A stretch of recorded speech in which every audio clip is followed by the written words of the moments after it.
Diamonds, Eramallur, Vadathala. ആശാപ്രവർത്തകർക്ക് ഐക്യദാർഢ്യം പ്രഖ്യാപിച്ച് INTUC Parakkadavu മണ്ഡലം കമ്മിറ്റിയുടെ നേതൃത്വത്തിൽ ധർണ നടത്തി. ആശാപ്രവർത്തകർക്ക് സ്ഥിര നിയമനം നൽകുക, ഓണറേറിയ സമ്പ്രദായം അവസാനിപ്പിച്ച് ചെയ്യുന്ന ജോലിക്ക് മാന്യമായ ശമ്പളം അനുവദിക്കുക, വിരമിക്കുന്ന ആശാപ്രവർത്തകർക്ക് അവർ ചെയ്ത സേവനങ്ങളെ മുൻനിർത്തി അർഹമായ വിരമിക്കൽ ആനുകൂല്യങ്ങൾ നൽകുക എന്നീ ആവശ്യങ്ങൾ ഉന്നയിച്ച് സമരം ചെയ്യുന്ന ആശാപ്രവർത്തകർക്ക് പിന്തുണയുമായി INTUC സംസ്ഥാന കമ്മിറ്റിയുടെ ആഹ്വാനപ്രകാരം പാറക്കടവ് INTUC മണ്ഡലം കമ്മിറ്റിയുടെ നേതൃത്വത്തിൽ പഞ്ചായത്ത് ഓഫീസിന് മുൻപിൽ ധർണ നടത്തി. ഉദ്യോഗാർത്ഥികളാണ്. ഒന്ന് ആശാവർക്കർമാർ, അംഗനവാടി ടീച്ചർമാർ, പാചക തൊഴിലാളികൾ, ഗവൺമെൻറ് സ്കൂളിലെ ടീച്ചർമാർ, അങ്ങനെ 9 തരത്തിലുള്ള ആളുകളുണ്ട്.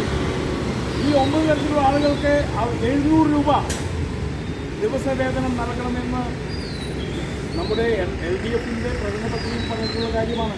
അത് സംസ്ഥാന ഗവൺമെൻറ് അംഗീകരിച്ചിട്ടുള്ള കാര്യമാണ്. അതുപോലും ഇതിൽ കൊടുക്കാൻ കഴിയുന്നില്ല. അങ്ങനെ കൊടുത്താൽ 21,000 രൂപ മാസം വേതനം കിട്ടുന്ന ഇവരാണ്. ഇപ്പോൾ നമ്മൾ പറയുന്നത് ഇനി വേതനം വേണ്ട, ഇവർ ശമ്പളക്കാരായിട്ട് മാറ്റണം. ഈ പാവങ്ങൾക്ക് ഒരു ആരോഗ്യ ഇൻഷുറൻസ് ഇല്ല, ഒരു മെഡിക്കൽ അലവൻസ് ഇല്ല. എന്ത് വന്നാലും ഇന്നത്തെ കാലഘട്ടത്തിൽ നമുക്കറിയാം, ഒരു ആശുപത്രി പോയി കഴിഞ്ഞാൽ, ഒരു മഞ്ഞാഴ്ച പോയി കഴിഞ്ഞാൽ 1 ലക്ഷം രൂപ ബില്ല് വന്നാൽ ഉണ്ടാകുന്ന ബുദ്ധിമുട്ടുകൾ നമുക്ക് സാധാരണക്കാർക്ക് ബുദ്ധിമുട്ടാണ്. പിന്നെ ആശാവർക്കന്മാരുടെ കാര്യം പറഞ്ഞ കാര്യമില്ല. ഒരു ക്യാൻസറോ മാരകമായ രോഗം വന്നാൽ അവരുടെ കുടുംബം വരെ പോകുന്ന ഒരു സാഹചര്യമാണ് ഇന്ന് നിലനിൽക്കുന്നത്. ഇവര് ബഹുമാനപ്പെട്ട ഉമ്മൻചാണ്ടി സർക്കാരിൻ്റെ കാലഘട്ടത്തിലാണ് ഇവർ സന്നദ്ധ പ്രവർത്തകർ എന്ന് വിളിച്ചുകൊണ്ട് ഏൽപ്പിച്ചുകൊണ്ട് ദൗത്യമെടുത്തത്. ചെറിയ ചെറിയ കാര്യങ്ങൾ അത് ആഴ്ചയിൽ 3 ദിവസം മാത്രം പണിയെടുക്കാവുന്ന 3 മണിക്കൂർ മാത്രം, ആഴ്ചയിൽ 3 മണിക്കൂർ മാത്രം പണിയെടുക്കുന്ന ഒരു പ്രവൃത്തിയായിരുന്നു അന്നെങ്കിൽ.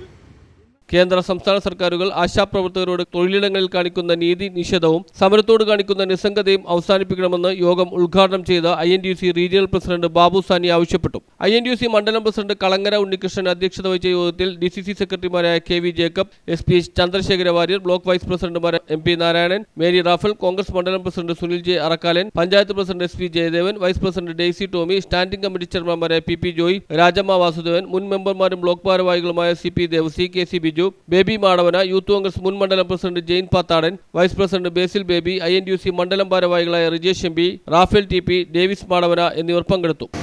തൊഴിലാളി വർഗത്തിൽ പ്രസ്ഥാനത്തിൻ്റെ നായകരാണ്, അല്ലെങ്കിൽ പ്രസ്ഥാനമാണ് ഇന്ന് കേരളം ഭരിക്കുന്നത്.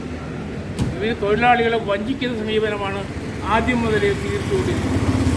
ആശാവർക്കന്മാർ സമരം തുടങ്ങിയപ്പോൾ വർഗസമരത്തിന് പിന്തുണ നൽകാതെ പാര വെച്ചുകൊണ്ട് ബദൽ സമരം സംഘടിപ്പിച്ച സാഹചര്യം.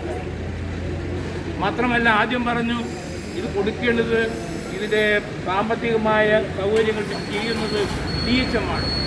അതായത് ഡൽഹിയിൽ നിന്നുള്ള ഹെൽത്ത് കമ്മീഷൻ ആണ് ഇതിൻ്റെ ശമ്പളം നൽകേണ്ടത് എന്നാണ് ആദ്യമായി വീണ ജോർജ്. ആശാപ്രവർത്തകർക്ക് വേണ്ടി മുൻ പഞ്ചായത്ത് മെമ്പറും ആശാപ്രവർത്തകയുമായ രജനി ഉണ്ണി നന്ദി രേഖപ്പെടുത്തി. News bureau, Kalady.